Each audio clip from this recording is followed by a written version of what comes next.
We wanted to have a very dynamic sense of the combat in our game in Prototype. We wanted to have a character who's very flexible, very fast, capable of doing a lot of things. Alex is a shapeshifter, so what we mean by that is he has two kind of major abilities. One is the ability to consume and become anyone, so he has the power of disguise. If you got 4 or 5 guys guarding the entrance to a base, well, you can lure one around the corner, make a little noise, get him to investigate. You can consume him, take his disguise. Now you're him. You're the commander walking through. And then he has what we call attack, sensory, and defensive powers. If you want, whip out your claws. You can take him out that way too.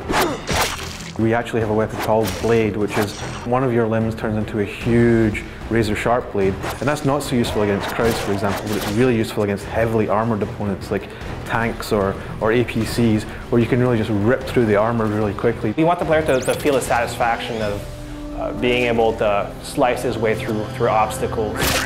They're all kind of biologically driven, and they're triggerable in an instant, in a flash. As you perform actions successfully in the game, you gain experience points. You'll be able to unlock new powers, new abilities. The currency of the game is what we call evolution points. You earn evolution points by doing stuff, beating missions, beating bosses, killing enemies, destroying stuff. You use that currency in the upgrade portion of the game, and you can buy upgrades. So the player can kind of mix and match these different powers, and depending on the different scenario he's in, or the mission he's undertaking, or the enemies that he's fighting. Our previous game was the Hulk Ultimate Destruction, featuring the Hulk, action hero, over-the-top character, but pretty big.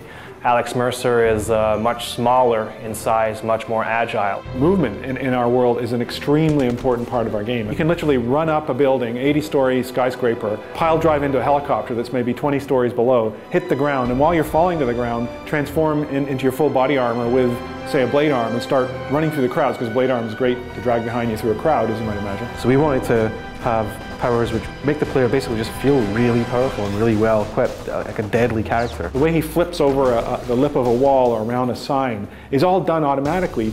You're just pressing the left joystick. You know, you could have a cube van that's exploded and it's flipping 100 feet in the air on fire, and you can parkour up that. Well, if you're a regular soldier, you're just not going to be able to take that sort of thing on. With this game concept that we have for Prototype, with this character that we have a character who is extremely powerful and literally can be a one-man army. We did that because this game's about heavy-duty combat. You can't be picking the next brick, you know, interactively, manually in our game, because you're being shot at by, you know, an Apache helicopter with missiles. Using that horsepower of the next generation systems, and by also equipping the player with a really powerful character, we're really trying to find a way to make the most out of next gen power.